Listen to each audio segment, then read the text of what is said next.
Bom dia para todos. Eu sou George, Química 2. Vamos lá, crianças, bom dia. Olá, Ana Clara, segue o líder, Josiel, Amanda Beatriz. Amanda Beatriz na frente, viu, ó? Vai sentar na frente, não falar com sua mãe. Felipe Dudman, Maria da Glória. Kathleen está entrando agora, Kathleen. Crianças, antes de mais nada, quero desejar um bom dia para todos, que todos estejam bem com seus familiares, né, que todos estejam aí dispostos, porque hoje nós vamos trabalhar pra caramba a radioatividade. Eu vou iniciar aqui mostrando olha a doutora Elaine ali, doutora Elaine, né, com seu fardamento ali. Então vamos ver aqui um pequeno vídeo que retrata mais ou menos o que nós vamos trabalhar hoje, especificamente quando se trabalha com radioatividade, que foi uma descoberta que fez a divisão de águas entre as tecnologias existentes hoje, né, e o que nós utilizamos no nosso cotidiano, no nosso dia a dia. Só que essa tecnologia e essa energia, ela, às vezes, quando mal aplicada, mal utilizada, ela causa danos, e a gente vai mostrar um pouquinho sobre isso.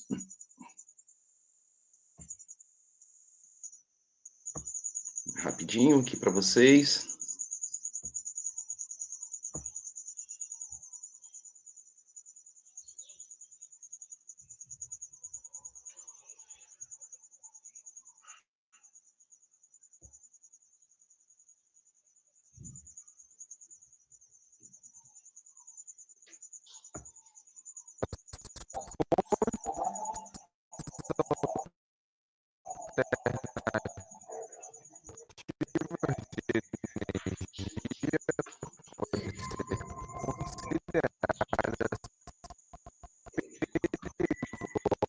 Tá pipocando, né? É a velha internet que já não tá a mesma coisa do começo do ano. Deixa eu ver aqui se vai dar certo, senão eu vou parar. Não vai dar certo. Eu vou deixar o link para vocês, isso daqui, tá? E uma delas é a energia nuclear. Eu vou deixar o link, é melhor. Vocês vão analisar, vocês vão ver os principais acidentes nucleares que aconteceram nos últimos anos. Um exemplo foi aqui em Goiânia, 1987, com o Césio, inclusive o Césio está muito presente nas nossas questões aqui. Então, crianças, hoje é frente C, módulo 1, reações nuclear 1, né? Então, já que não foi possível dessa maneira, o Gildácio, nosso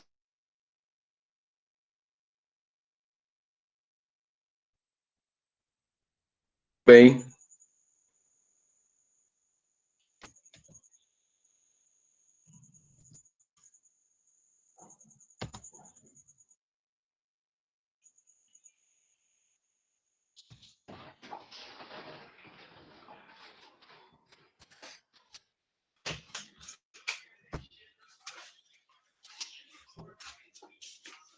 Não entre mais. Você não viu que tá com a campinha? Tá bom, tô vendo.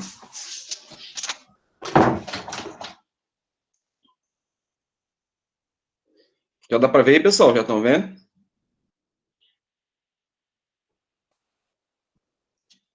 Sim. Ok.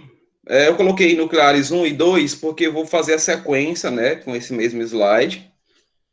Só que antes a gente vai responder todas as questões relacionadas às reações nucleares 1. Para a gente iniciar, frente C, módulo 1, a gente vai falar um pouquinho da história, né? Quem foi meu aluno no nono ano para cá, eu já falei muito sobre isso, especificamente da parte histórica da coisa, né? Interessante se eu tivesse o auxílio de um professor de história. Eu vou falar com o Luiz qualquer hora dessa, a gente conversar, falando sobre armas nucleares, né, as guerras, enfim, uma conversa bem interessante. Talvez em uma live, não sei.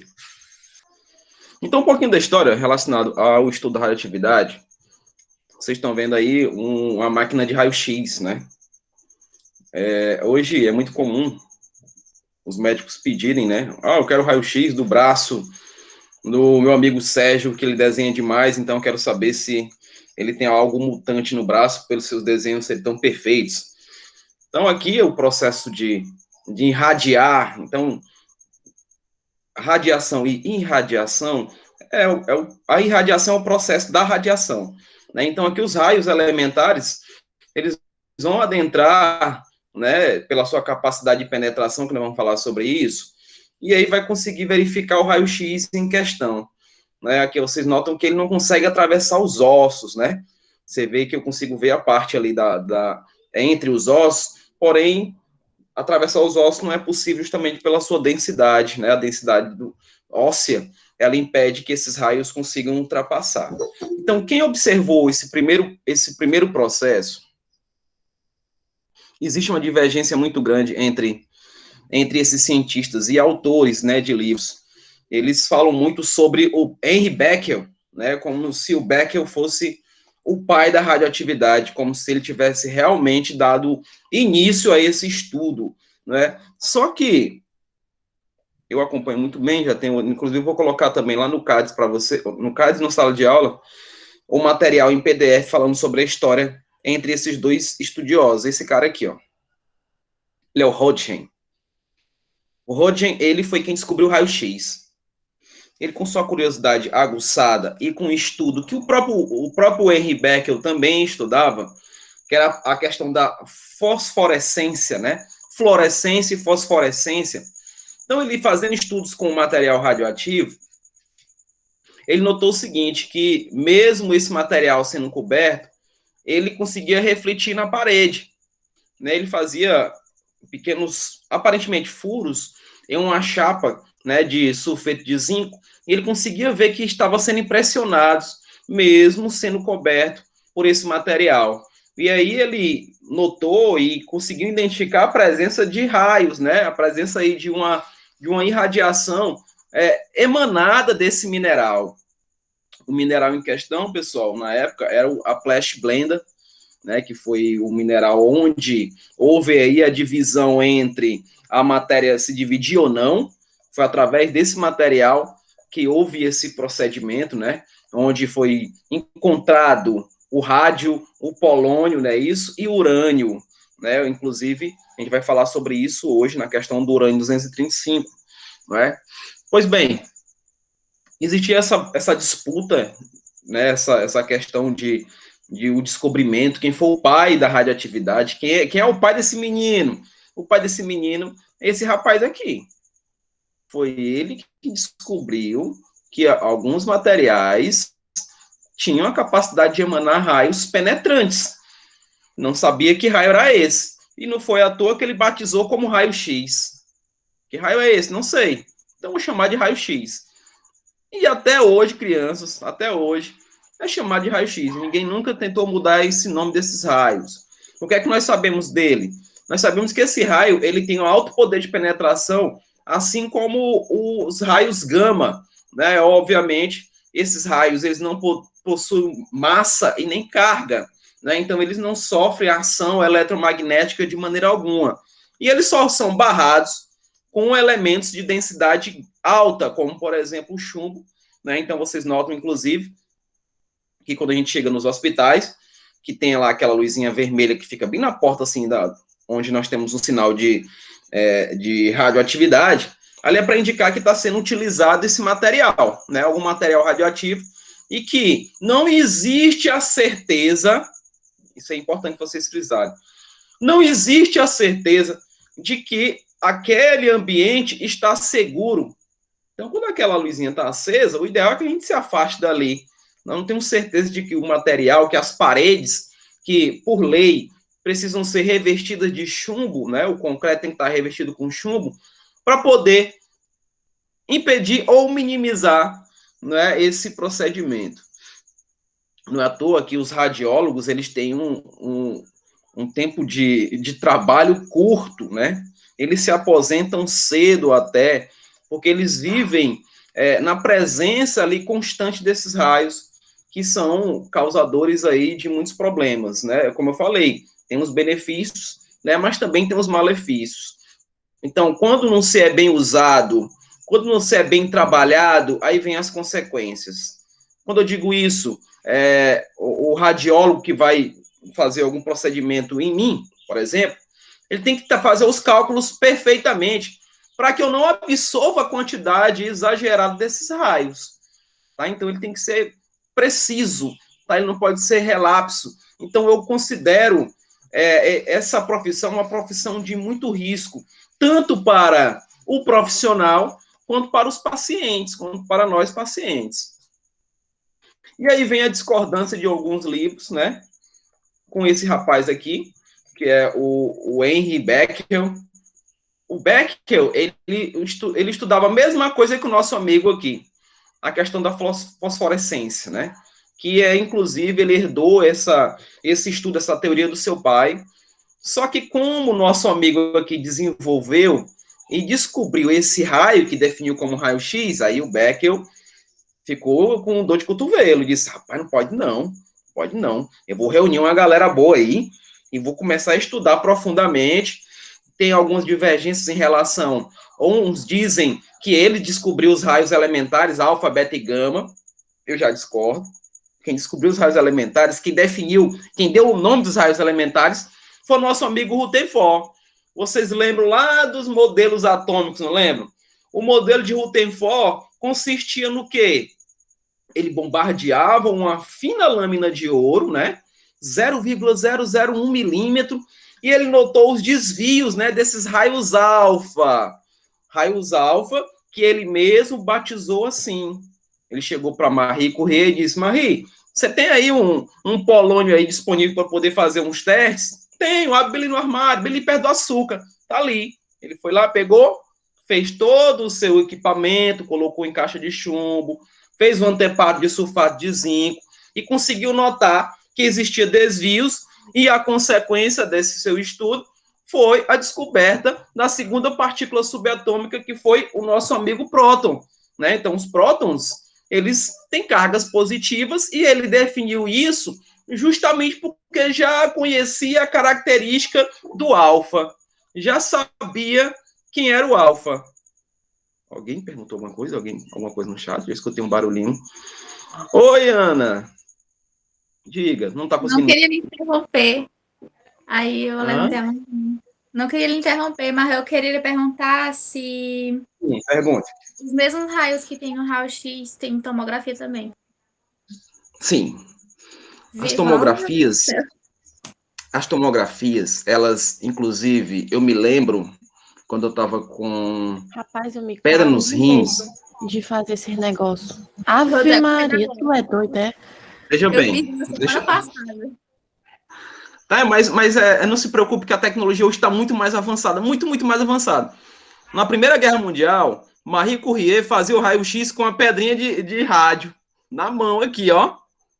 Irradiava lá no cidadão e infeccionava lá na chapa. Aí ela tirava na hora, aí, ó, você quebrou o braço, você não pode mais ir para a luta. Naquele tempo era assim, hoje não. Tá muito mais seguro. Mas veja só, quando eu tava com pedra nos rins, isso mais ou menos uns 7 anos atrás, eu tive que fazer uma tomografia.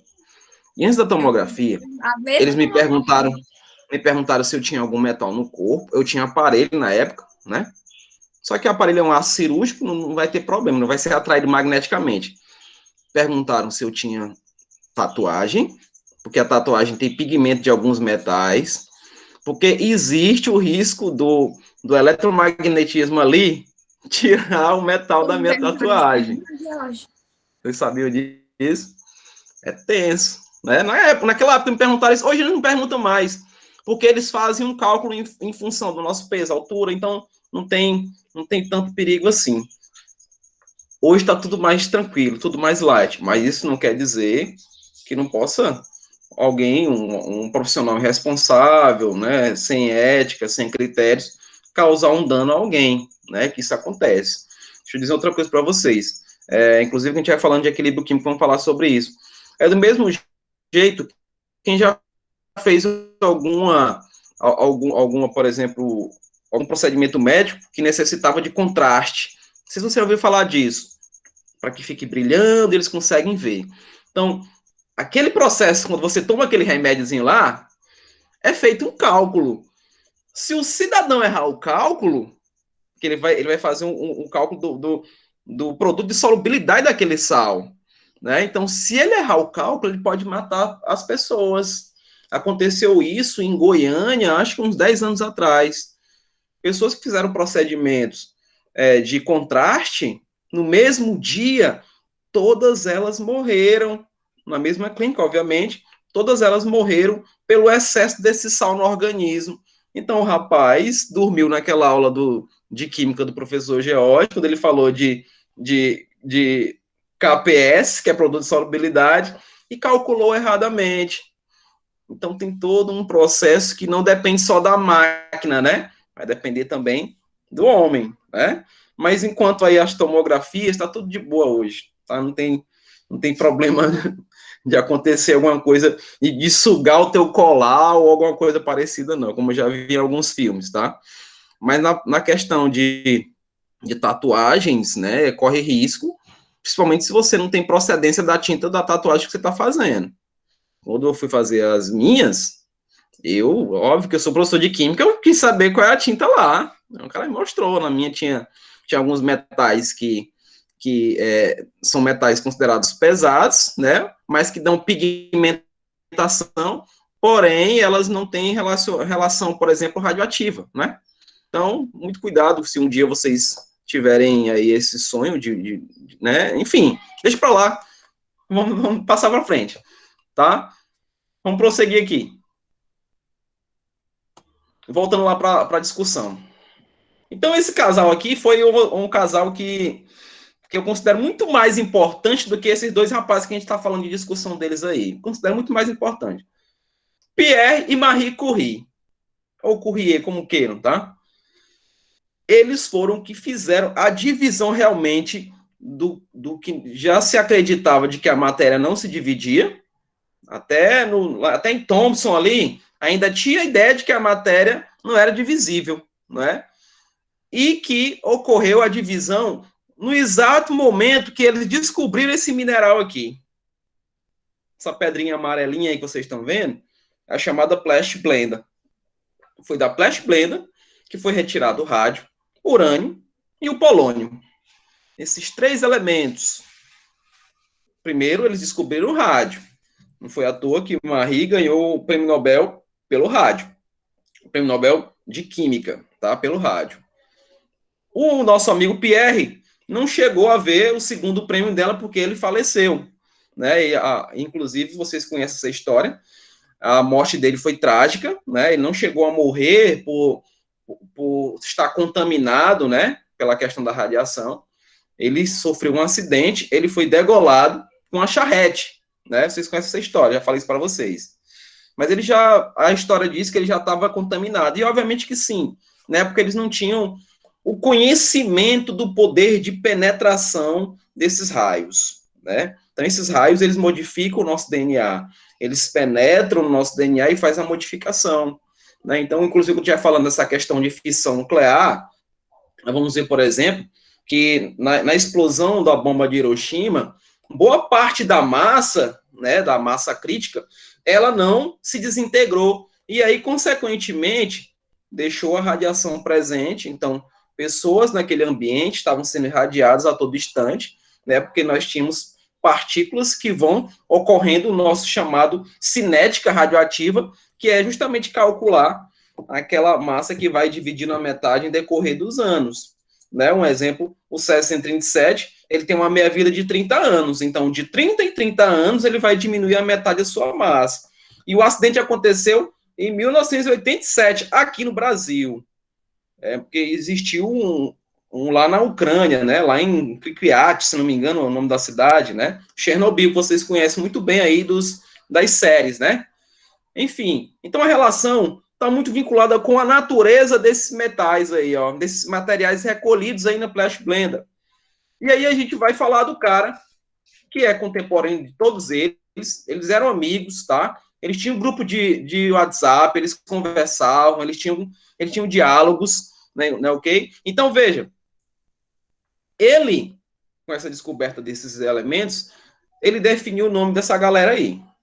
Foi ele quem definiu. Então, você vai encontrar livros ainda dizendo que esse experimento que eu vou mostrar mais à frente foi de Henry Beckel e não foi, tá? O anteparos carregados positivo e negativamente com a chapa para poder ver os desvios foi ideia de Rutherford, tá? A ideia é de Rutherford. E ele definiu esses raios alfa, beta e gama.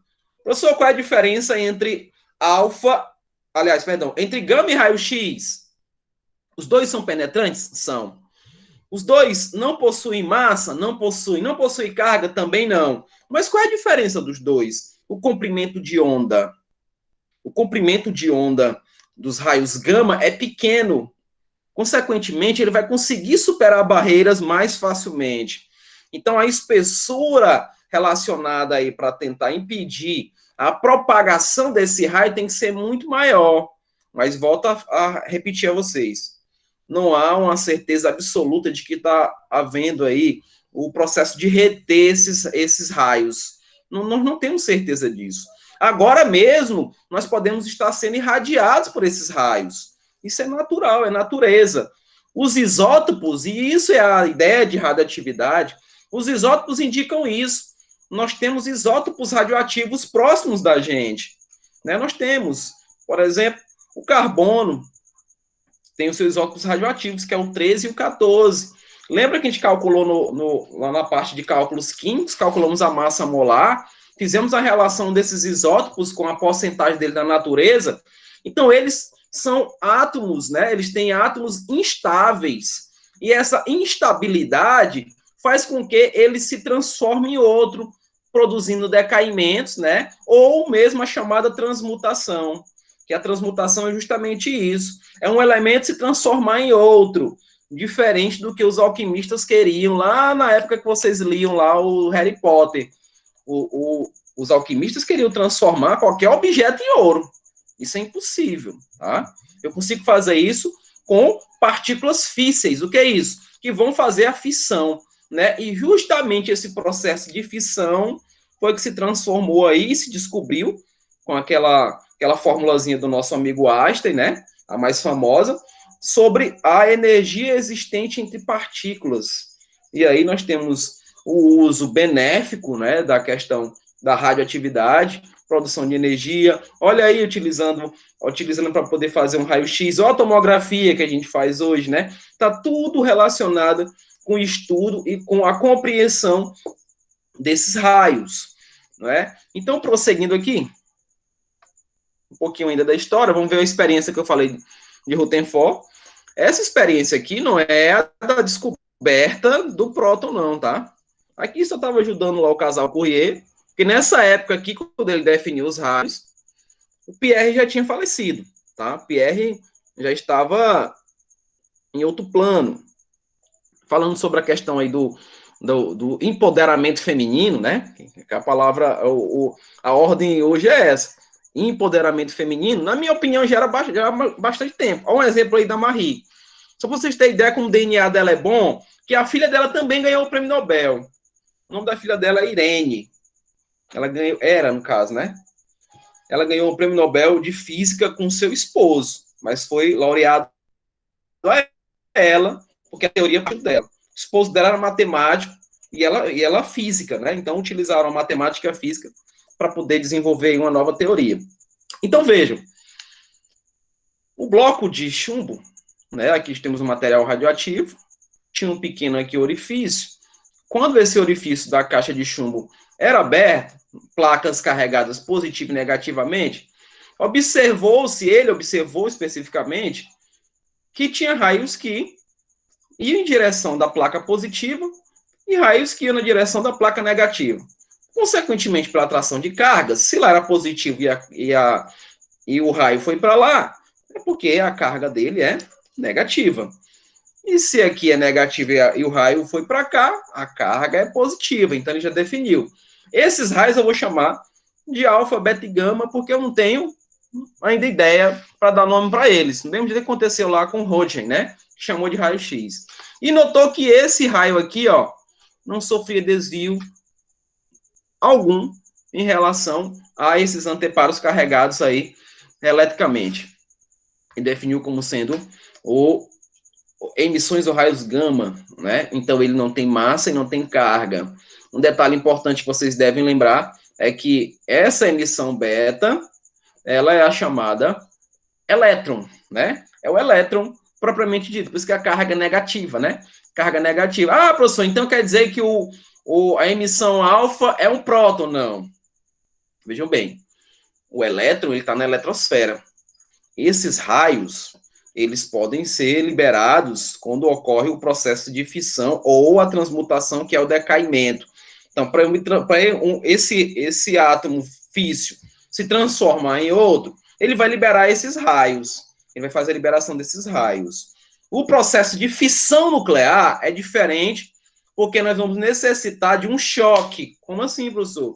Eu vou precisar que uma partícula, numa velocidade da luz, se choque com o núcleo e faça uma fissura. Nessa fissura, vai haver a liberação de sua energia e outros nêutrons que vão ser liberados vão se chocar com outros átomos e fazer um chamado processo em cadeia ou reação em cadeia. Lembrando que, quando um nêutron sai do núcleo, ele leva com ele próton, leva com ele beta e leva com ele um antimatéria, né, que é muito parecido com a emissão gama, não é isso? Então, ele vai levar todo mundo com ele. Ele praticamente rompeu a barreira existente entre o meio externo e interno relacionado ao núcleo, né? Então, a relação direta aí da fissão nuclear. Porque tem gente que confunde fissão com fusão. Fusão é isso daqui. Eu pegar dois núcleos e fundir, uni-los, né? Então, nessa fusão, eu vou transformar em um núcleo só. E nessa reação tem a explosão que nós conhecemos como a bomba H, não é? Que eu espero que nunca seja usada, porque ela é cerca de 3,3 milhões de vezes mais forte do que aquele traque que aconteceu lá em Hiroshima, e ainda digo mais.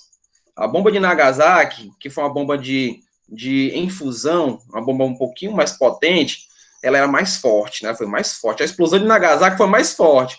Mas como a de Hiroshima foi o estopim, né? Foi o primeiro, o pioneiro, se estuda muito mais a de Hiroshima. A de Nagasaki, ela teve uma potência maior. Teve a mesma quantidade em quilotons, mas a potência dela foi maior porque a bomba implodia. Ela não explodia, ela implodia. Ela implodiu dentro dela. E aí ela liberou a sua energia. O homem é mau, gente. Emissões radioativas, só para a gente ter aqui a relação direta delas, ó. Um raio alfa, carga positiva, né, ele é mais pesado, né, porque o valor dele de massa vai indicar isso. Uma coisa importante, falando sobre o alfa, tá ele aqui, não tá, ó. Ele é o hélio.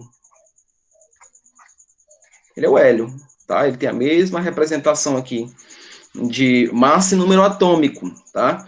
Então, ele, falando da questão de penetrabilidade, né, de cada um, ele é menos, ele tem menor poder, justamente porque ele tem uma massa grande, né? A massa dele é maior em relação aos outros raios, né? Quando a gente vê, por exemplo, aí o beta vocês conhecem muito bem, que é esse Bzinho aqui, né? Ele não tem esse daqui, mas tem a carga negativa. Ele não tem massa, mas tem sua carga negativa. Muito cuidado para vocês não confundirem esse beta com esse beta aqui. Já vi gente perder questão porque confundiu com isso daqui, ó. Esse amigo aqui, ó, é o positron. O beta positivo é o positron. Nós vamos ver o seguinte, que existe a diferença, quando a gente fala da segunda lei de Soddy, tá? Segunda lei de Soddy, nós vamos mostrar que é o decaimento, a relação vai ser o quê? O número atômico somado a essa carga aqui.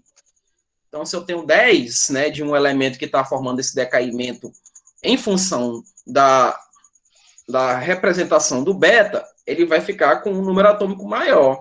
Vai conservar a massa, mas aumenta o número atômico. É diferente no positron, que as pessoas confundem pelos sinais. Porque está vendo um sinal positivo aqui, e esse o sinal negativo, e vai querer somar ou subtrair em função desses sinais. E não é por aí que funciona. Esses sinais negativos e positivos, eles estão apenas representando as cargas desses elementos, né? Porque a gente só acreditava que existia elétron, próton e nêutron. Pelo contrário, a gente tem muita coisa, tá? Dentro do átomo tem muito mais coisa do que a nossa vã filosofia imaginava. Tem muito mais coisa, que inclusive é chamado teoria dos quarks. Se vocês tiverem curiosidade, vocês podem ver que existe o up e o down, né? Up, olha aí, eu aprendendo up e down, né? Tá vendo aí? The books on the table, tá vendo aí, ó? Money, que é good, nós não have. Tá vendo que eu tô aprendendo inglês? Então, tá vendo? A gente tem que se atualizar, né? E o nosso amigo Gama, tá vendo aí, ó? Ele não sofre desvio de jeito nenhum. Ele vai passar mesmo, ele é um rolo compressor. Ele não quer saber de nada, ele vai passar. Tá? Então, muito cuidado com essa emissão. Professor, onde é que eu tenho essa emissão? Eu tenho no meu celular essa emissão? Será que eu tenho raios gama no meu celular? Tem não, gente. Tem não. Vocês têm no máximo raios beta, mas isso não quer dizer que o raio beta não possa te causar problemas. Aquela onda eletromagnética existente lá, quando você recebe uma mensagem, porque o perigo não é você dormir com o celular aqui no travesseiro, não, ó. Então, você tá lá sonhando, então começar, você acorda aqui. Aí fica. Aí não dorme mais, né? O perigo não é o celular estar próximo de você. O perigo é quando você vai manusear o celular, que ele vai formar ondas eletromagnéticas. E nessas ondas eletromagnéticas, há a liberação de raios que nós não conhecemos, que não tem cheiro, eu não vou visualizar. Diga isso, tá? Vocês observam até, inclusive, que nos postos de gasolina tem lá... Oi, diz. É por esse motivo também que o povo disse que a gente não deve usar o notebook, tipo, nas pernas, em contato direto com as pernas, tipo, no colo. Por 2 motivos. A bateria de lítio, né? Que é a bateria recarregável. Esse lítio que nós temos aqui é um lítio que tem relação com seus isótopos. Então, se tem isótopos, tem radiação, tá? Outra, agora para o lado biológico. Agora eu vou ser o Rodrigo Francisco agora. Ao aquecer, né, as partes ali, né? Por exemplo, nós homens, vocês mulheres. Os homens é pior ainda, porque as gônadas, elas ficam mais expostas, né? No saco escrotal, é biologia, tá, gente? Então, o aquecimento modifica a fertilidade, não é? Pode modificar, a pessoa pode ficar estéril, além da relação desses raios que nós não conhecemos, o que está presente ali. Tá ok? Mas a tua pergunta foi boa, Isa. É por isso sim. Então, tem muitas coisas que nós precisamos estar ligados, que é no nosso cotidiano. E o raio gama, para não ficar sozinho aqui, ele não tem carga e ele não tem massa.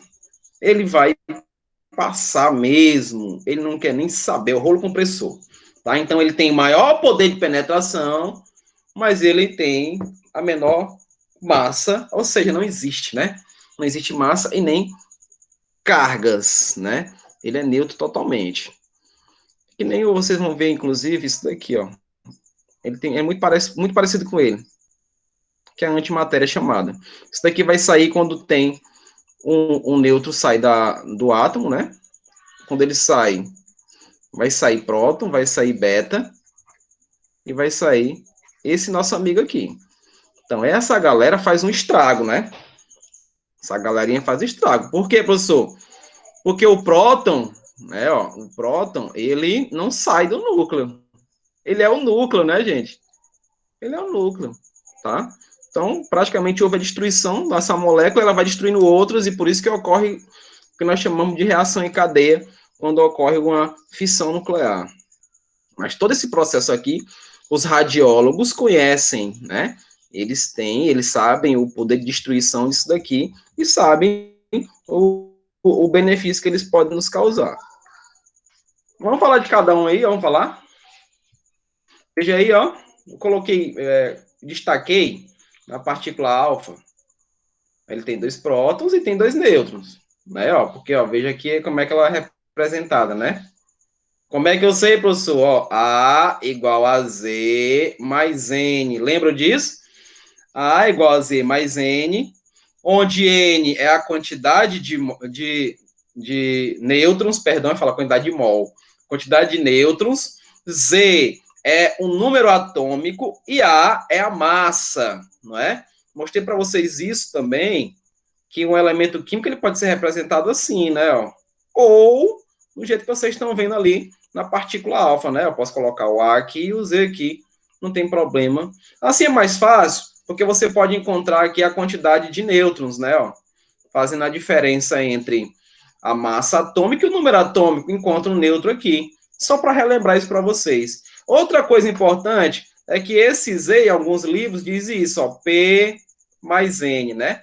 Esse P aqui é prótons. Então, tudo que eu tenho de número atômico são os prótons. E, consequentemente, eu tenho também os elétrons. Então, Z é igual a P, que é igual a E. Então, tudo que eu tenho aqui é uma relação entre o número atômico, não é? Vocês lembram disso, não lembram? Deu para lembrar isso daí, não deu? Só para ficar aí mais bonitinho, né? Então, a massa é 4, então a sua representação é 4 aqui em cima, 2 aqui embaixo, não é? Deixa eu apagar agora isso daqui. Vou apagar isso daqui, tá? Porque vai aparecer mais algumas coisinhas. Então, veja, atualmente, o que, é que você sabe dele atualmente? Qual a velocidade dele, ó? Mais devagar, né? 300 mil quilômetros por segundo. Então, ó, ele tem um baixo poder de penetração justamente porque ele tem a maior massa. Então, são chamados raios ionizantes. Raios ionizantes quem são? Alfa, beta e gama. Né? Então, eles têm um poder de penetração inversamente proporcional à sua massa. Tá, ok? Inversamente proporcional à sua massa. Então, quem tem a maior massa é o alfa, então ele tem o menor poder de penetração. Aí, na sequência, vem quem? O beta. E aí, por último, o nosso amigo gama. Aí tem um baixo poder de penetração na matéria. Ó, é detida em poucos centímetros de ar, não é isso? Ó. Então, no caso, uma folha de papel segura ele, né? Ele não vai passar e não vai conseguir ultrapassar, mesmo tendo essa velocidade, ele não vai conseguir fazer essa penetração, né? Ó. Então, no corpo humano, ele não passa na pele. Então, bateu aqui, não acontece nada, tá? Então, nós não temos tanto problema com o nosso amigo alfa. Então, aqui é só um processo de decaimento. Aqui nós temos o urânio 238. Lembrando que ele é mais abundante, ele tem cerca de 78% na natureza. Posso estar errado aqui, mas eu vou colocar, tá? Eu acredito que nesse slide eu tenho essa representação. Então, ele tem 78%. O que vai produzir energia para a gente é o isótopo o 235. Só que o 235 é menos de 1% na face da Terra, gente. Menos de 1%. Imagina só. Imagina como é que funciona essa questão dele ser menos de 1%. Fala, Isa. Sei não. Foi sem querer. É porque eu vi... Ah, tá bom. Desculpa. Foi sem querer. Não, tudo bem, desculpa. Então, ó, esse urânio que está acontecendo aqui, ó, ele está se transformando no tório. Tá vendo, ó, nesse TH. Veja que ele tem aqui a sua massa, que é o A, né, 238, e tem aqui o seu número atômico 92. Então, quando ele sofreu aqui um decaimento de partícula alfa, quando ele sofreu esse decaimento, o que foi que aconteceu com a massa dele, ó? Ela diminuiu aqui em 4, né, ó. E o que aconteceu com o número atômico? Diminui em 2, tá vendo aí, ó? Agora, esse elemento aqui está estável, porque o seu núcleo físsil estabilizou, se transformou em um outro elemento, e agora tem estabilidade, tá? Então, a relação direta com o urânio, né, e o seu decaimento é dessa maneira. Ah, professor, a relação do enriquecimento, o que é? Enriquecimento é eu pegar esse urânio 238, que é o mais abundante, e transformá-lo em 235. Deixar ele mais robusto, com mais energia, e poder aproveitar essa sua energia. Vou falar disso quando eu estiver falando lá na reações nucleares 2, tá? Então, eu mostrei para vocês o processo de decaimento alfa, algumas características dessa partícula.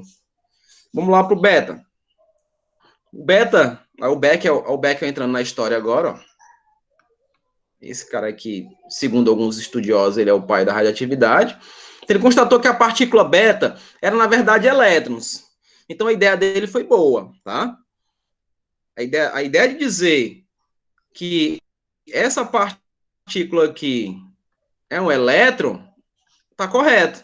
Porque o elétron veio de quem? O elétron veio do nosso amigo J.J. Thomson, né?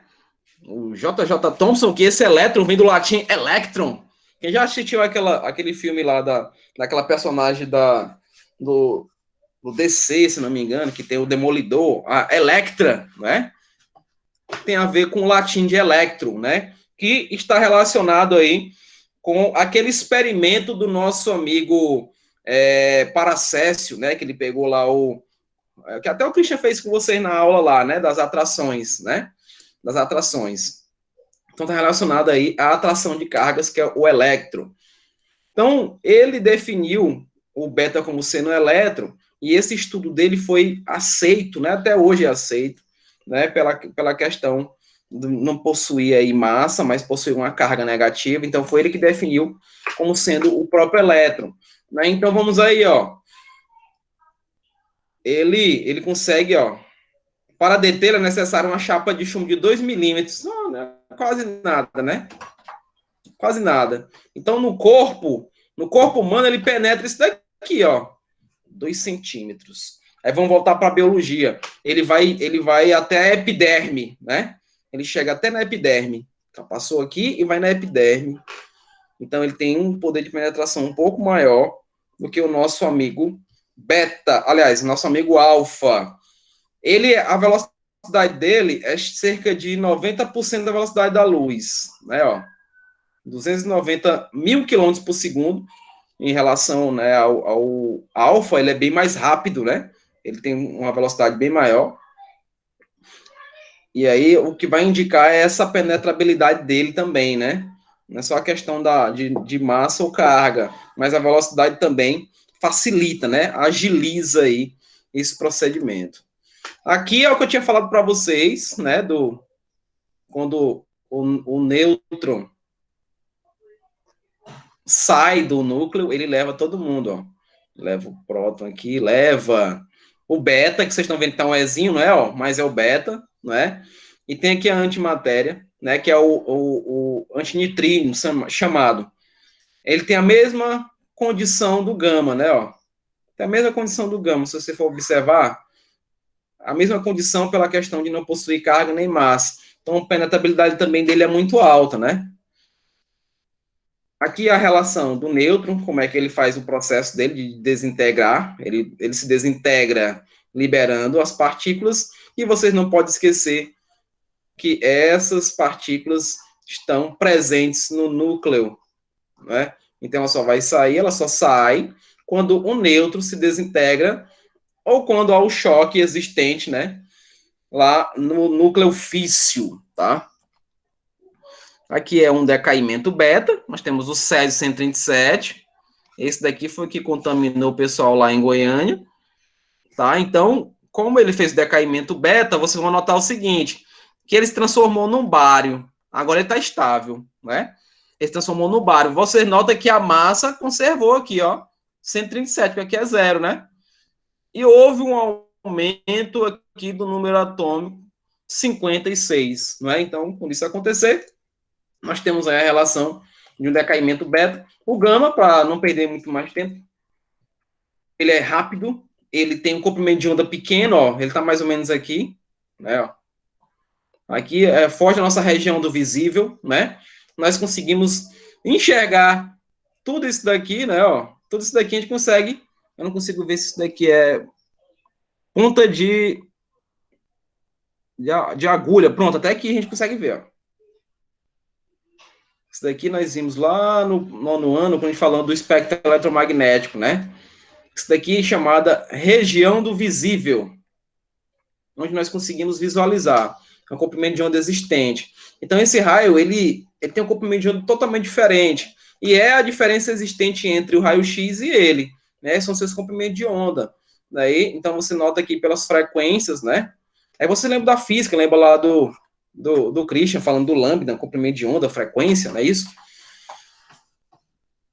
A relação é praticamente essa, tá? Quando se trata aí do nosso amigo gama. E se nota o seguinte, que embora exista aqui o decaimento em relação a esse alfa, o gama não vai influenciar. Note que houve a diferença, né? Ó, ficou 234, aqui vai ficar 90. Eu tenho essa partícula gama porque ela está presente no... Saiu um alfa, saiu um beta, vai sair o gama, não tem para onde. Mas ele não vai influenciar na natureza da minha estabilidade, tá? Na transformação desse elemento urânio nesse tório aí, né? Ele não influencia, justamente porque não tem aí a sua carga nem massa. Do mesmo jeito, o césio, vai haver a modificação, mas ele não está aqui influenciando na massa final e nem no número atômico final.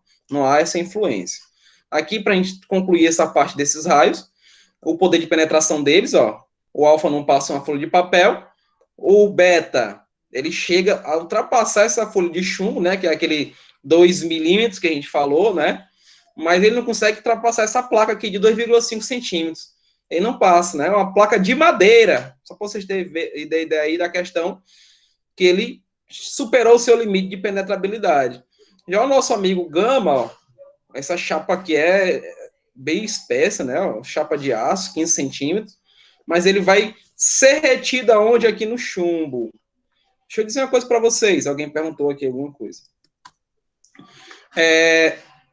O chumbo é muito utilizado hoje porque ele é um material. O alfa e o beta sempre terão os mesmos valores, sempre. Se a sua pergunta for em relação ao decaimento, sempre serão sempre os mesmos valores. Só que nós vamos ver em questão, por exemplo, que aquele processo que eu fiz de subtração, eu posso fazer a soma, posso fazer o processo contrário, vou mostrar isso para vocês.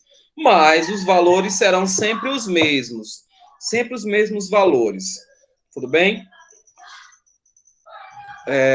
Vamos lá, continuando. Primeira lei de Soddy, que é justamente esse decaimento, né? Ó. A primeira lei de Soddy, ela está relacionada à emissão de partículas alfa, que é justamente o que eu queria chegar.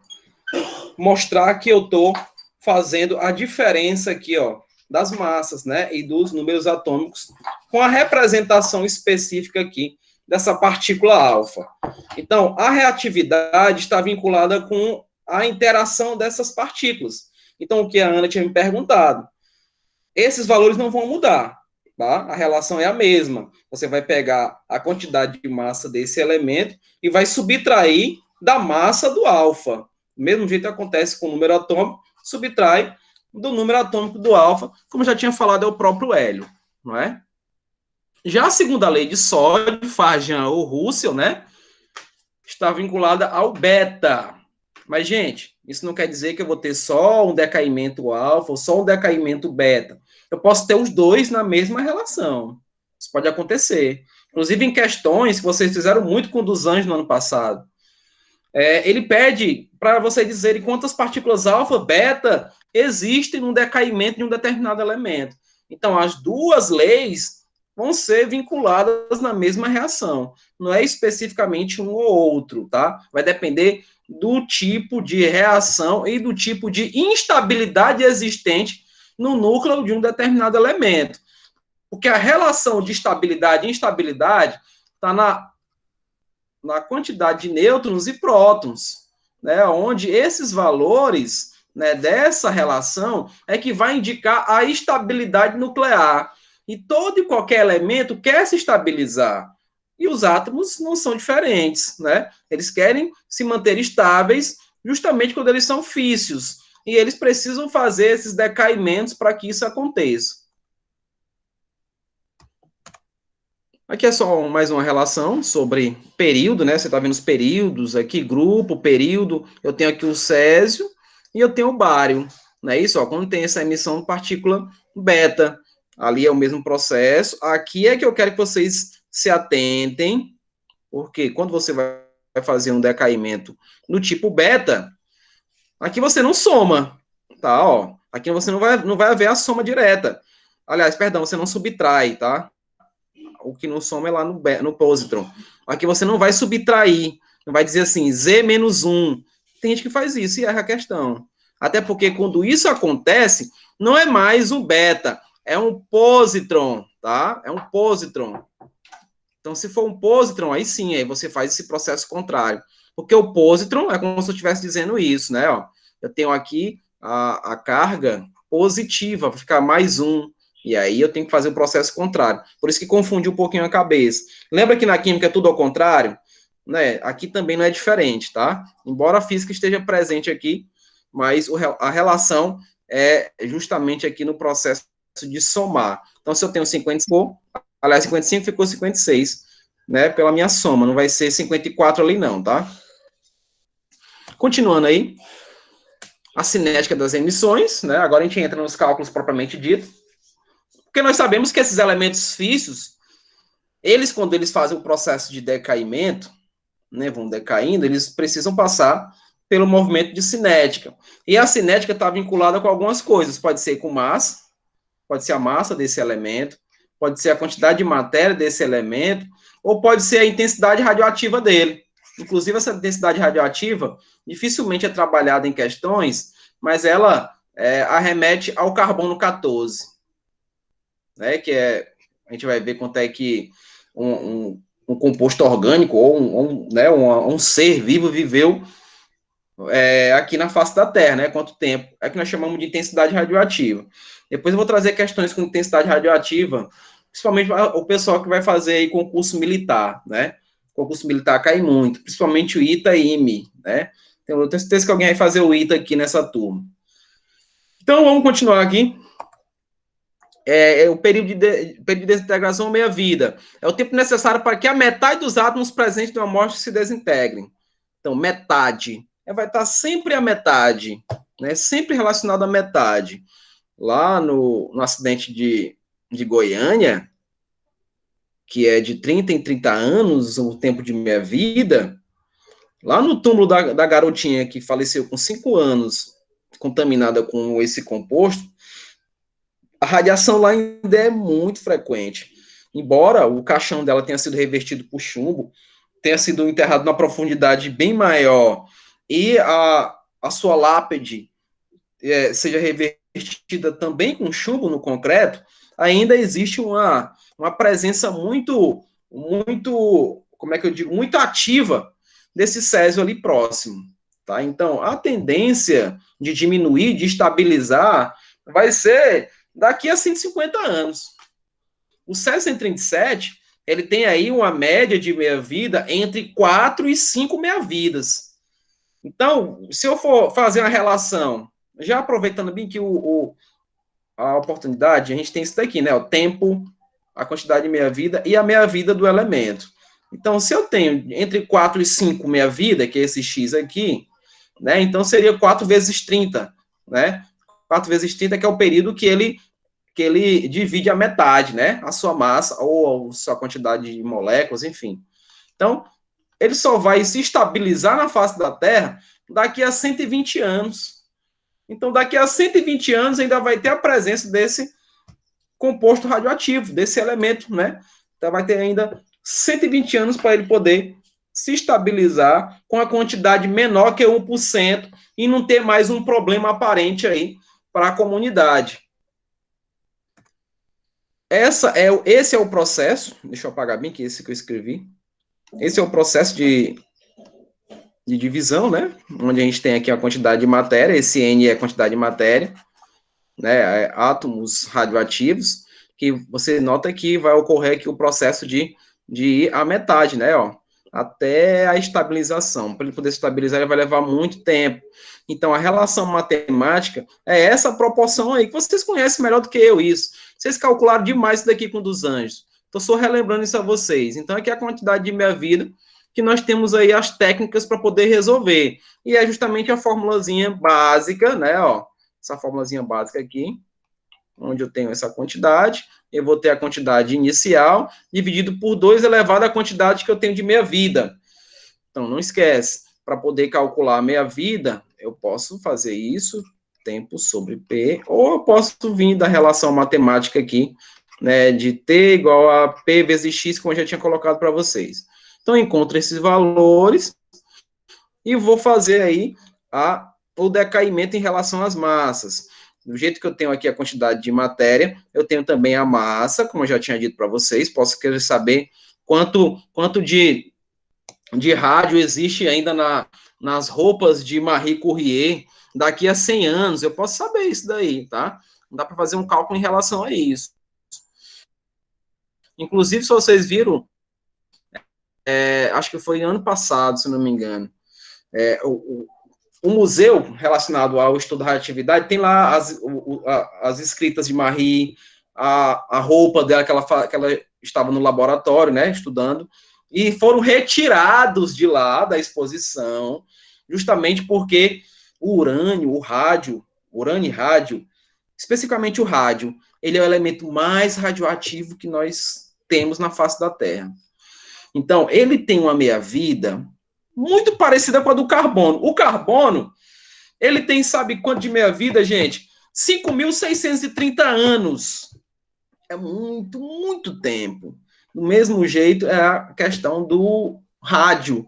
Então, foi retirado lá as roupas, o material de Marie Curie, porque ainda tem muito material presente ali de rádio e poderia contaminar as pessoas. Professor, então, se eu ficar 15 minutos lá lá, por exemplo, lá em Chernobyl, eu vou me contaminar? Vai.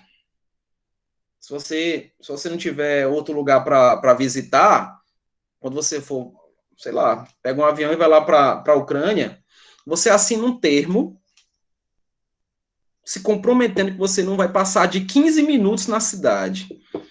Com 15 minutos na cidade, você já tem o comprometimento no seu DNA pela quantidade de césio existente ainda lá.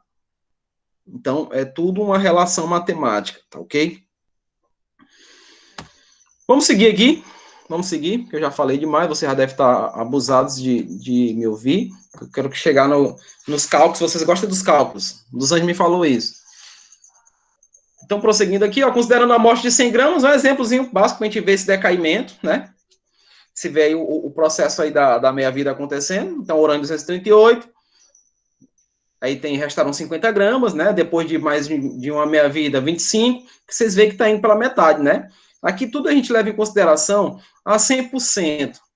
100% de quem? 100% de massa, 100% de quantidade de matéria, ou 100% de intensidade radioativa. Então, levo 100% de consideração para tudo que eu vier trabalhar com a cinética química. Então, o gráfico que representa, gente, e é importante vocês verem isso, o gráfico que representa esse processo aí de meia-vida, ele é uma exponencial, tá? Ele está uma parábola, né, que está indicando esse movimento, e isso é um movimento exponencial, né, é um decair mesmo, né? Então, você nota que aqui eu tenho 100% de massa, não é verdade? Então, com o passar do tempo, 50% dessa massa foi extinta. Passou mais um pouco de tempo, dos 50 agora só tenho 25, dos 25, 12,5, dos 12,5, 6,25% e por aí vai, até se extinguir totalmente, não ter mais nenhuma partícula radioativa na face da Terra. Esse é a relação direta aí que vocês precisam trabalhar. Inclusive, nas questões, quem já fez aí, mostra gráficos onde a gente precisa indicar esse processo aí de meia-vida, né? Então, não é linear. Gente, cuidado. Cuidado com isso daqui, ó. Cuidado. Tem gente que vai querer representar o gráfico de meia-vida, como se a gente estivesse falando aqui de uma coisa linear. Ele não é linear. Ele tem uma parábola. Ele é exponencial. Tá? Então, sempre que você vê exponencial, professor, isso é subindo. Não acontece. Não é um processo aqui de ganhar massa. Você está notando que a massa ela está sendo dividida à metade. E isso com o passar do tempo. Então, leva um tempo para que isso aconteça. Né? O carbono 14, vocês viram quanto é que é. 5.630 anos. É muito tempo, né? Até aí dá para relembrar, não deu, gente? Tudo direitinho? Então vamos brincar. Se vocês quiserem parar 2 minutinhos para tomar uma água, para dar aquela mordida no pão, eu também vou tomar uma aguinha aqui. Isso, Sérgio, se alongue. E vamos lá. Vai dar aquela alongada. Até eu também tenho que fazer isso. Pronto. Vamos começar com sessão Enem. Vamos para ela. 2017. Ainda errei um ano, né? Ó, é 730, botei 5.630. A técnica do carbono 14 permite a datação de fósseis pela medição dos valores de emissão beta desse isótopo presente no fóssil. Para um ser em vida, no máximo 15 emissões beta por minuto grama. Após a morte, a quantidade de carbono 14 se reduz pela metade a cada 5.730. Então vamos lá. Considere que um fragmento de fóssil de massa igual a 30 gramas foi encontrado em um sítio arqueológico e a medição de radiação apresentou 6.750 emissões beta por hora. A idade fóssil em anos é... Agora fez calor. Não sei se na região onde você está assim também. Mas aqui no fogo terreno de Seu tá pesadinho. Como é que a gente faz aqui? Vamos lá? Vou mudar de cor, que esse vermelho não tá me dando muito bem na vista aqui, não. Vamos aqui mudar de cor. Vou botar aqui um azul, pronto. Vamos trabalhar primeiro aqui com essas 6.730 emissões, né? A gente vai dizer o seguinte. Vamos colocar aqui, ó, 1. Então, 6.750 emissões beta, eles estão aqui para 1 hora, né? Então, como eu tenho uma relação bico em minuto, tá vendo, ó? Eu sei que em 1 hora nós temos quanto? Nós temos 60 minutos, né? Em 1 hora nós temos 60 minutos. Então, 1 minuto que eu faço a relação lá de 1 minuto grama, eu vou ver quantas emissões eu tenho, né? Dessas partículas aí, beta, em função dessa 1 hora. Então, vai ficar assim. X é igual a 6.750 dividido por 60. Aí eu lembrei da Simires dizendo, se tivesse uma calculadora é muito bom, hein, Simires? Fica até mais fácil, né? Aí aqui vai dar quanto? Vai dar 112,5. No caso aí, emissões beta, né? Ó, vou botar aqui. Beta, no caso, minuto, né? Porque a gente trabalhou com minuto aí, né? Pronto. O que é que a gente faz agora? Vamos relacionar esse valor aí a uma quantidade de massa que a questão deu pra gente, que é justamente o que a gente precisa trabalhar, que são os 30 gramas aqui, né? Que é a massa que nós vimos do fragmento, né? Esse processo aqui praticamente foi feito, sabe aonde? Lá no... Como é o nome daquele manto que cobriu Jesus depois que ele foi retirado da cruz? Vocês me perdoem aí, eu não me recordo o nome. É Santo Sudário, né? Pronto. A Igreja Católica, ela por algum tempo, elas conseguiram impedir o estudo da datação existente ali, né, no Santo Sudário. Foi feito um estudo, depois a gente debate sobre isso, eu não vou entrar nesse mérito, mas foi feito esse mesmo processo aqui para verificar a parte científica da coisa, né? Porque eu sou católico praticante, eu sou temente a Deus, acredito demais, tenho uma fé muito grande, mas tenho ciência também para fazer a relação entre os dois. Que não existisse ciência, não existisse Deus, né? Então eu sou muito... Eu acredito nas duas. Não vou puxar sardinha para nenhuma das duas, não. Então a gente vai pegar essa quantidade aqui, que nós calculamos agora. A gente vai para a parte 2 aqui.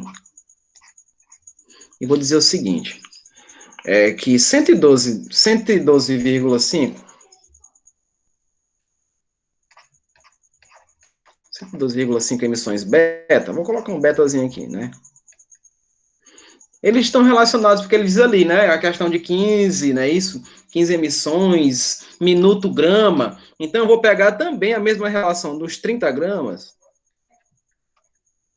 E agora eu vou fazer a relação desse 1 grama. Do jeito que eu fiz de 1 minuto, eu faço com 1 grama, porque bem aqui é o que nós vamos ter que trabalhar. É com essa relaçãozinha no final que eu vou trabalhar. Então, eu vou saber aqui, ó, quantas partículas beta nós temos em 30 gramas. Né? Então, vai ficar 112,5, porque grama com grama vai embora, dividido por 30. 112,5 dividido por 30. Vai dar quanto aí? 3,75 emissões. Vou botar o beta aqui, porque eu não vou botar emissões, senão eu fico sem espaço. Agora, gente, o que é que a gente tem que fazer? Isso daqui não é a nossa resolução ainda. No nosso terceiro passo, nós vamos ter que encontrar aí uma quantidadezinha de meia-vida, né? Porque se eu encontrei esse valor, e eu tenho 15 emissões beta por minuto-grama, eu vou ter que fazer a divisão daquele valor, da questão de decaimento, decair é metade, até eu chegar nesse valor de 3,75. Então, o que a gente faz? A gente vai pegar aqui, ó, as 15, ó, a gente vai dividir, vai ter a primeira meia-vida aqui, ó, né? 15 vai dar 7,5, 7,5, não é isso, ó? E quanto é 7,5 dividido por 2? Aí vai dar o 3,75. Aí chegamos naquele mesmo processo lá, né? Ó, onde nós verificamos a quantidade de partículas betas que foram emitidas aí em 30 gramas, né? Mediante os 6.750 emissões betas por hora. Vocês viram que é puxando um, puxando o outro. Como é que eu faço agora? Eu tenho que olhar para cá, ó. Esse decaimento foi de quantas meia-vida? 2. Aí a gente vai para aquela formulazinha, né? Ó. Ele quer saber o tempo. Mas nós temos aqui, encontramos a meia-vida, e nós temos esse valor aqui. Quem é esse valor? Tá aqui, ó. O carbono, ele tem isso daqui, ó. Que é o período de meia-vida dele, né? Ele só vai dividir a metade com 5.730 anos. Então, o que é que a gente faz? O que é que a gente faz aí? A gente vai pegar esse valor, né? Esse valor aqui. E vai multiplicar por 2 vezes, porque nós temos 2 vezes 5.730. Vai dar quanto aí?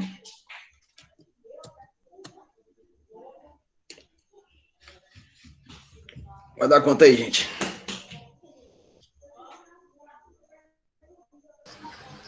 $11.460. Muito obrigado, Simires. Simires Maria, eu estava vendo lá na chamada do Christian. 11.460 anos, né? Letra C de campeões. Pergunta. Essa questão, vocês acharam complicada? Essa questão tem muito a ver com estequiometria, não tem praticamente? A gente só usou regra de 3. Só fomos usar a formulazinha aqui no final, né? Onde a gente fez a relação da quantidade de tempo. Né? Se eu tivesse que calcular pela fórmula, ficaria um pouco difícil, até porque ele me deu só a massa 30 gramas, que seria a massa inicial. Eu teria que fazer a relação, ia ter que fazer uma fatoração, né? Tem alunos que não gostam muito desse conteúdo. Do mesmo jeito que fala do logaritmo, tem alguns que não gostam desse conteúdo na hora de fatorar. Então, essas formulazinhas que eu tinha colocado no início, elas são muito relacionadas com a parte da física. Os físicos utilizam muito aquelas fórmulas. Nós, da química, a gente precisa usar um artifício muito mais prático, porque se é dividir a metade, fica mais fácil. A maior dificuldade que eu achei nessa questão é chegar aqui, nessa partícula beta aqui. Depois que chega, você relaciona que essa partícula beta só aconteceu porque houve o decaimento em relação das 15 emissões que a questão deu, e a gente vai conseguir chegar nessa quantidade de tempo aí, de 11.460 anos. Realmente ela não tem um nível baixo não, tá?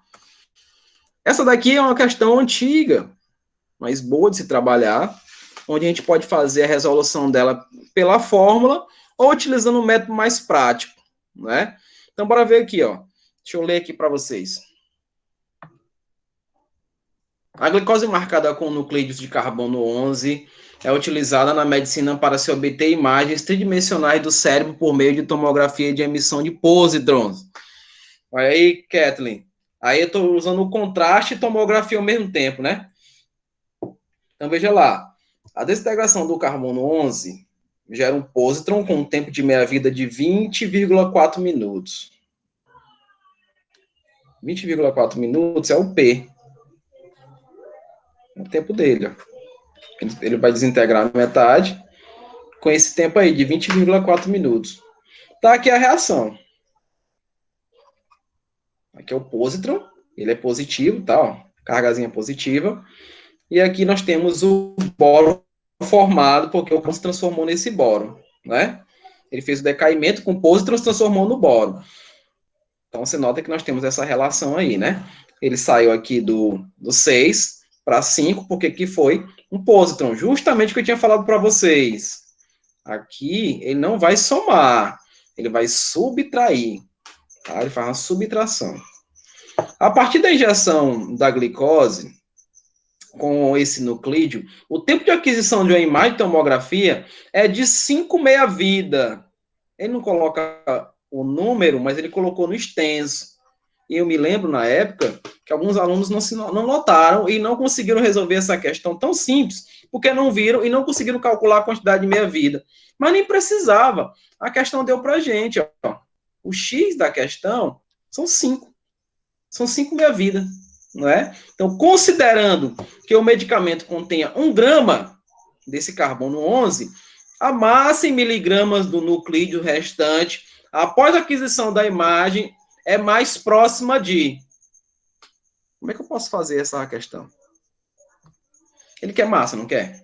Então, eu vou colocar as duas maneiras. Vou colocar aqui a maneira que o Christian cabeludo ia fazer. Ele ia pegar a massa aqui, ó. Massa final, massa inicial, 2 elevado a x. Ele ia fazer assim. Então, a massa que nós temos aqui inicial é de 1 grama, né? Ó. Então, 1 grama aqui, 2 elevado a x. Mas quem é x? 5, não é não? Então, ficaria 1 sobre 32, né? Se eu estiver errado, por favor, me corrija. Então, aqui vai dar quanto? 0, me ajuda aí. 0,033125, é? Mais ou menos isso, né? Só que está em grama. E a questão está pedindo em miligramas, né? Então, para transformar para miligrama, eu vou ter que fazer o quê? Vou ter que dividir, né? Por 1000. Então, fica assim, ó. 1, 2, 3, né? Que ficaria 31,25 miligramas. Mas por um valor aproximado, aí a gente marcaria aqui letra D, que dá para eu aumentar mais uma casinha aqui, né? Pronto, pararia a questão aí. Morreu. Mas você está lá cansado. Você já viu várias fórmulas de matemática nesse mesmo dia. Se deparou com uma questão muito parecida com essa, esqueceu da fórmula? Eita, esqueci da fórmula, o Jorge vai me matar. É só pegar a massa, ó. Lembra que eu falei que a gente leva em consideração 100% de massa, quantidade de matéria e intensidade radioativa? Então, essa massa, esse 1 grama que nós temos aqui, ele corresponde a 100%. Não são 5 meia-vidas? Ficou até mais fácil, olha. Você vai dividir 5 vezes, ó. Divide a primeira, vai dividir a segunda, a terceira, até fechar os 5 decaimentos aí, né? Então, ó, ficaria como? 5, né? Aliás, 0,5, né? Que é 1 grama, né, não? Que é, tem a primeira meia-vida. Segunda meia-vida dá quanto aí? Bora lá. Agora eu tô que nem o Christian. Eu vou fazer o mesmo método do Christian aí com vocês. Mentira, tô brincando. Você não quer mais falar comigo. Dividir de novo, ó. 0,5 a metade. Né? Ficou 0,25. Aí faz mais uma, porque são 5, só tem 3, ó. 1, 2, 3. São 5 meia-vida. Então, 0,25 dividido por 2 dá quanto? 0,125. Tem mais uma, não tem, ó? Que seria essa daqui, né? 0,125 dividido por 2. Rapaz, muriçoca infeliz. Vai dar quanto?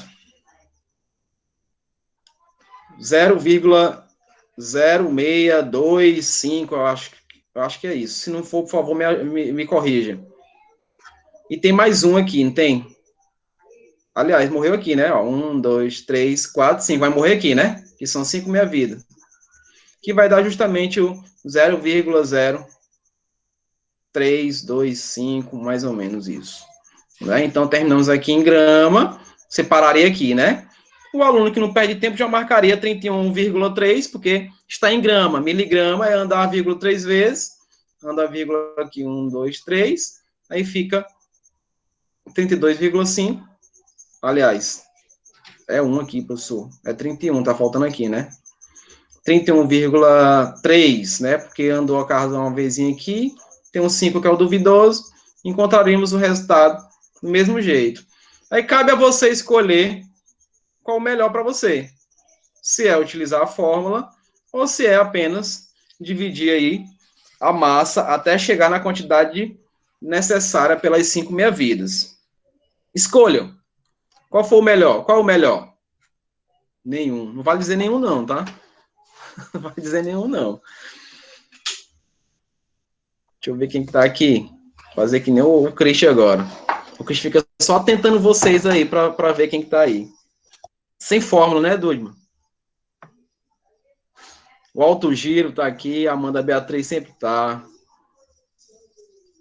Só dividir mesmo. A Ana Clara segue o líder, já ganhou o ano carioca. Kathleen, a Duda, nunca mais falou comigo, né? Se zangou comigo, não sei porquê.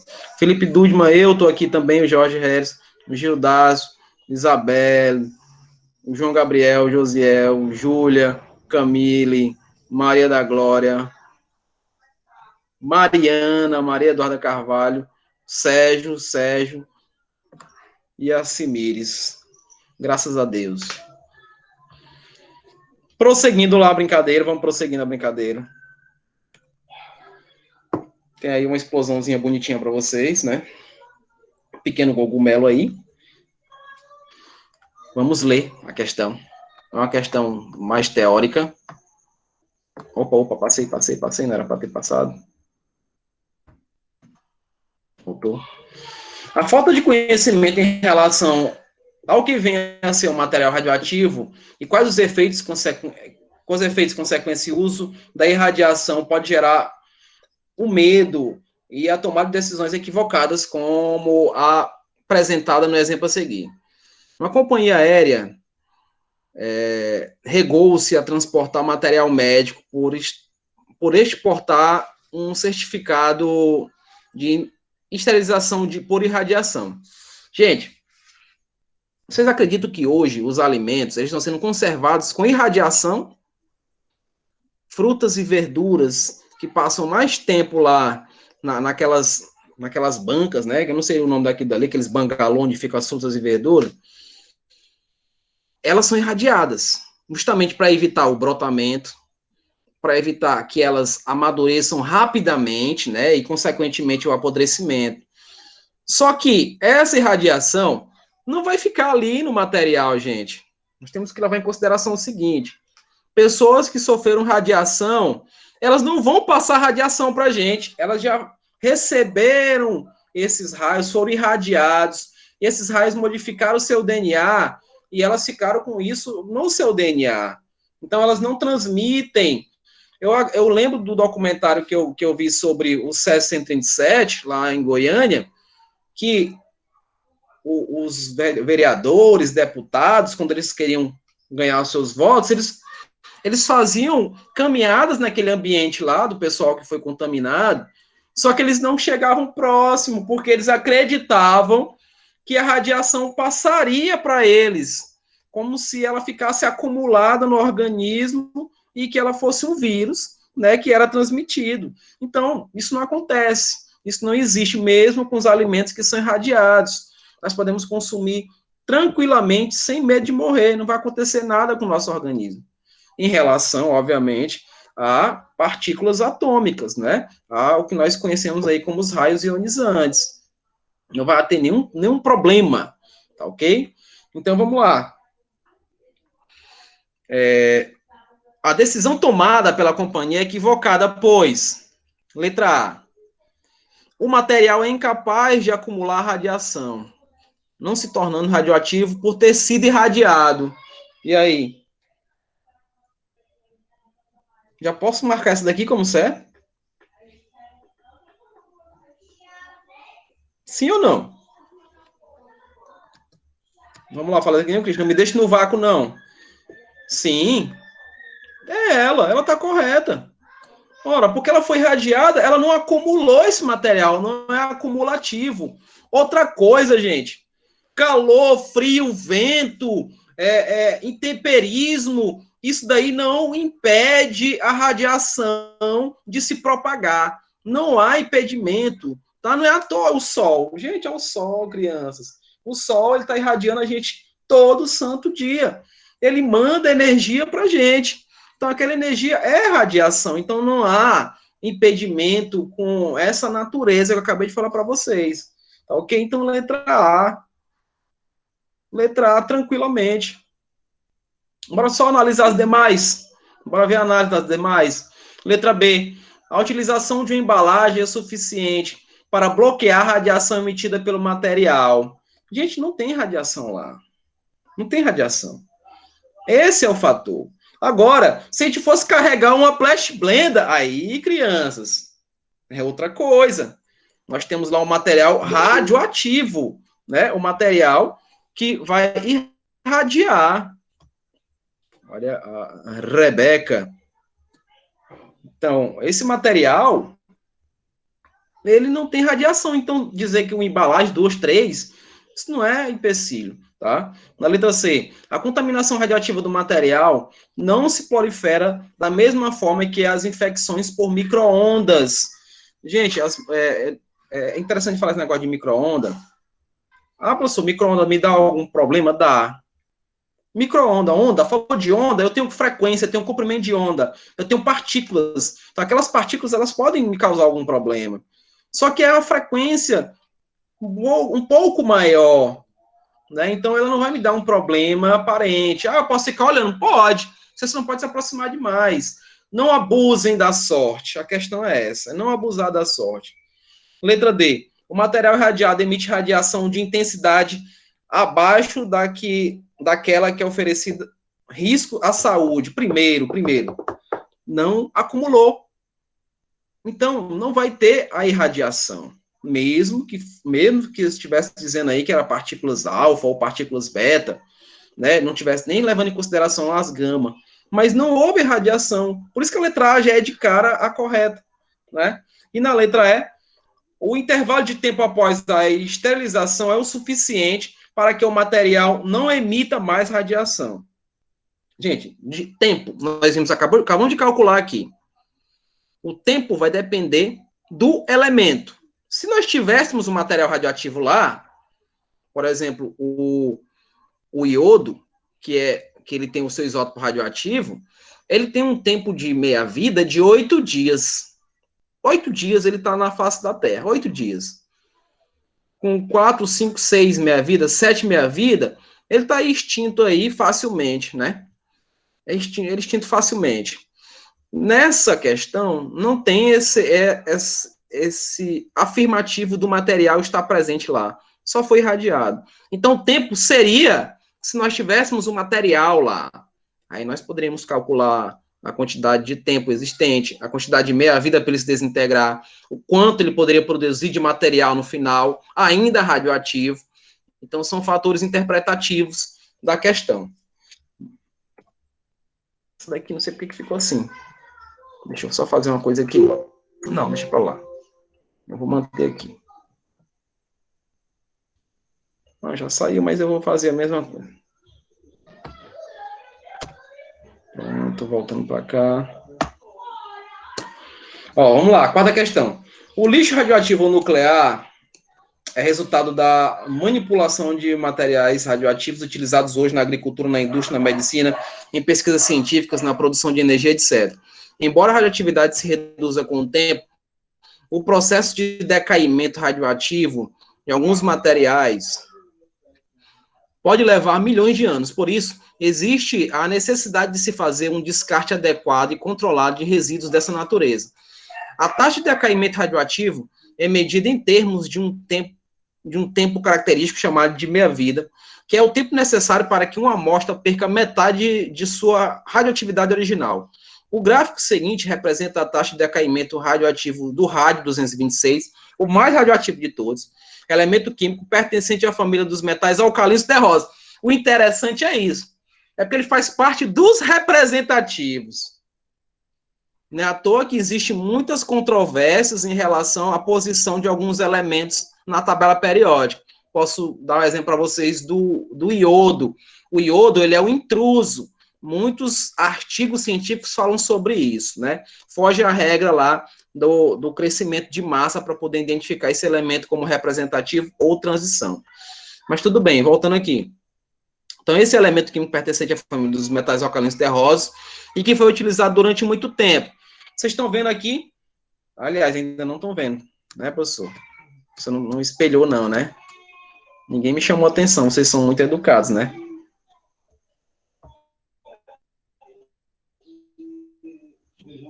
Mas como eu já li, vocês têm um material, pronto, agora sim, vocês vão ver.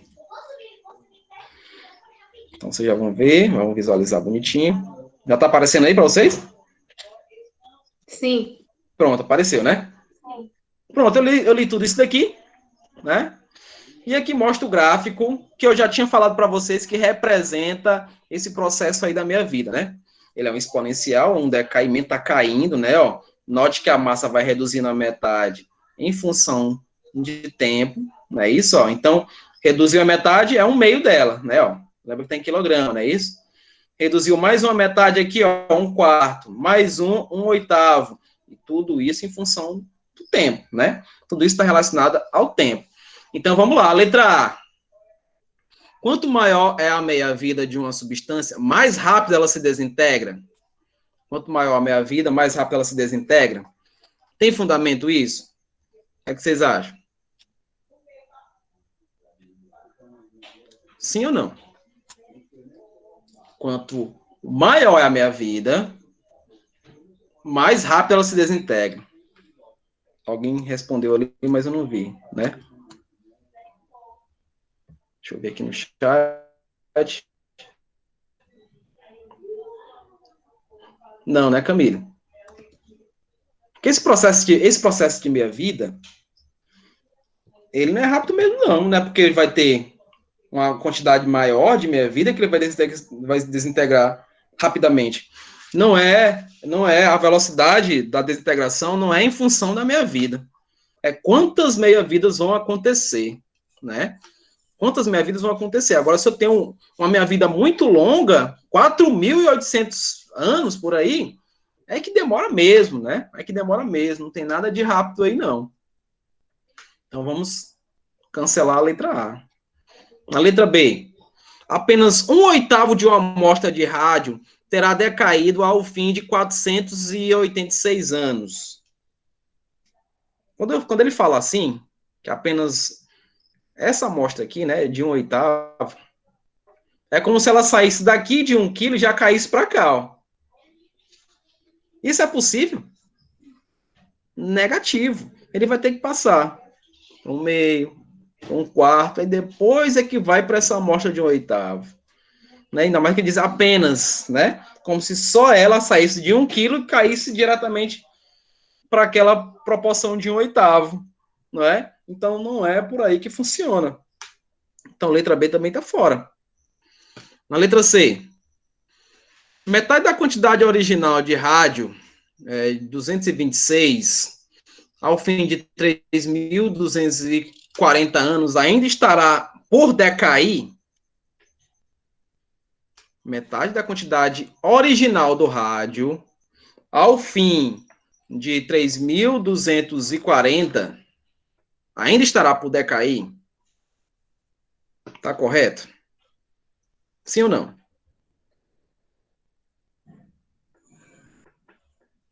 Raciocina. Bora lá. Tá errado. Também concordo. Né? Porque se é um quarto da quantidade dele, né? Ele ainda vai estar por decair, não é verdade? Porque a relação é do tempo que ele tem, da sua origem, não é isso? Então, letra C também vai embora.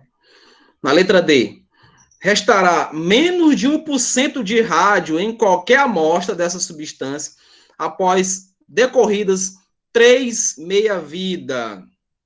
Correu 3 meia-vida, aonde? Bora ver aqui. Vou apagar aqui.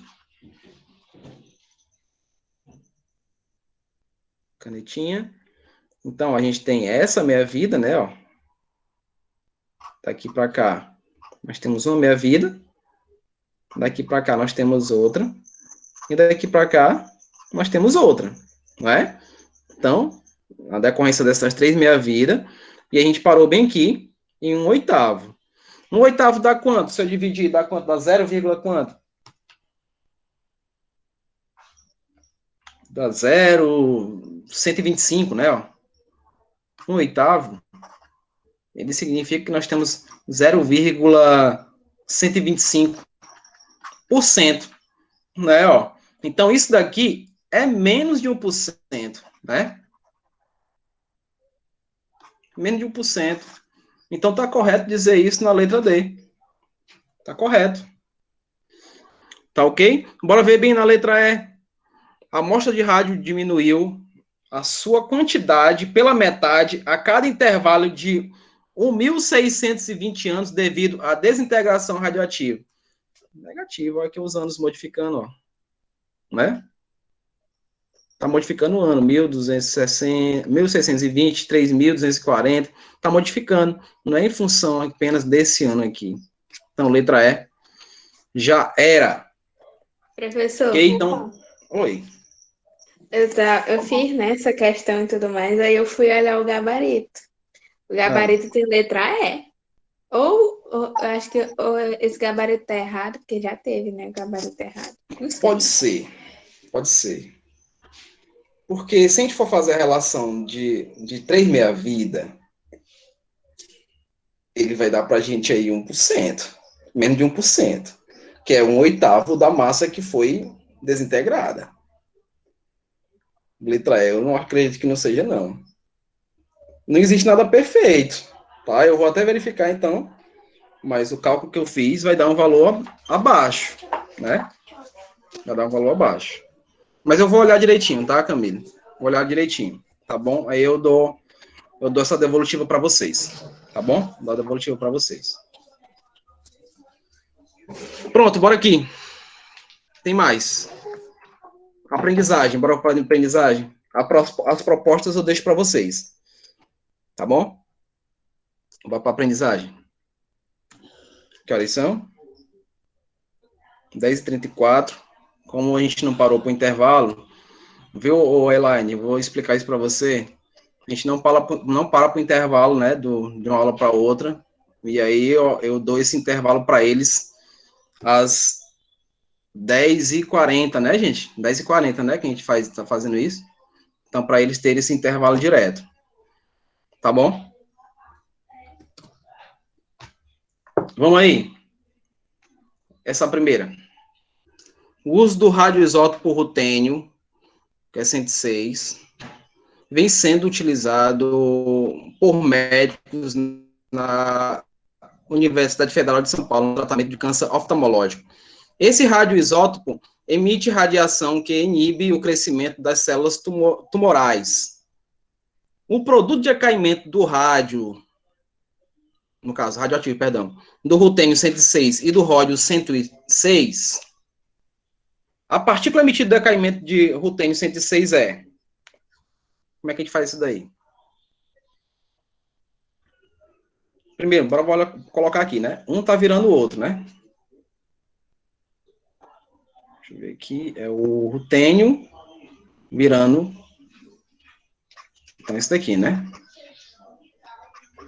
106. E vai virar esse outro amigo aqui. Também 106. 106, 106. Vou procurar aqui na tabela periódica só o número atômico do rutênio. A massa atômica, deixa eu olhar aqui. Cadê a tabela? Cadê a tabela? Quem tiver uma tabela próxima aí. 44. 44? É, do coisa, do... Do ródio. Isso. É 40. Não, do ródio é 55, do rutênio é 44.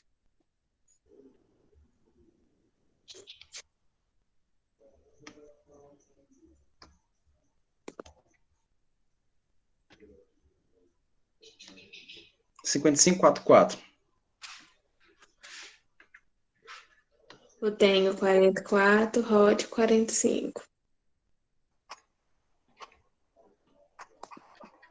Pronto, então ficou fácil, né? Qual é a partícula aí? Vocês notam que repetiu aqui, não foi, ó? As massas atômicas se repetiram, né? 106, 106, 106, 106. E aqui houve um aumento, né, ó? Aumentou aqui o Z. Houve um aumento. Então, qual é a partícula que foi emitida aí? Foi um beta, não foi? Mas é um beta menos ou um beta mais? Menos. É um beta menos ou mais? É menos, né? Porque a gente está falando de um decaimento. Se fosse um positron, aí ele estaria quanto? Ele estaria 43, né? Porque seria o processo de divisão, né? Seria divisão. Então, letra A. Para quem ainda não entendeu, é como se tivesse feito isso daqui, ó. Nós temos esses dois valores, 106, 44. Se teve uma partícula beta, vai se repetir aqui, ó. Se repete esse valor. E esse de baixo aqui, ó, que é menos 1, ele vai somar. É 44 mais 1. Por isso que deu os 45 ali. E essa relação é do beta. O beta negativo, tá? Beta negativo. Próxima. Lê o texto que se refere ao acidente causado por uma reação nuclear que caracteriza o fenômeno radioativo. Um estudo publicado pela Organização Mundial de Saúde, OMS, concluiu que o acidente nuclear da usina japonesa de Fukushima, causada por um tsunami em 2011, oferece apenas riscos baixos para a população em geral, tanto no Japão quanto em países vizinhos. No entanto, para quem vivia em regiões mais próximas à usina, o risco estimado para alguns tipos de câncer é maior. Mas áreas que realmente foram contaminadas, o risco é alto, mas ele já reduz drasticamente, mesmo em outros pontos do município de Fukushima. O relatório da OMS detecta a necessidade de monitoramento de saúde em longo prazo para quem tem alto risco, assim como a previsão, acho que é previsão, né? Deixa eu tirar aqui que esse tá me dando um negócio aqui no ouvido. Agora sim, eu tô ouvindo direito. De controle médico de serviços de apoio, completou Maria Neiva, diretora de saúde pública e meio ambiente, blá, a gente só a história aí, bora lá, a parte que nos interessa, bem aqui. A atividade é a capacidade que os átomos de determinados elementos químicos apresentam de emitir espontaneamente energia sob a forma de partículas ou de radiação eletromagnética. Em uma reação nuclear A. Letra A. Vou ter que voltar para poder ouvir caso vocês me digam alguma coisa.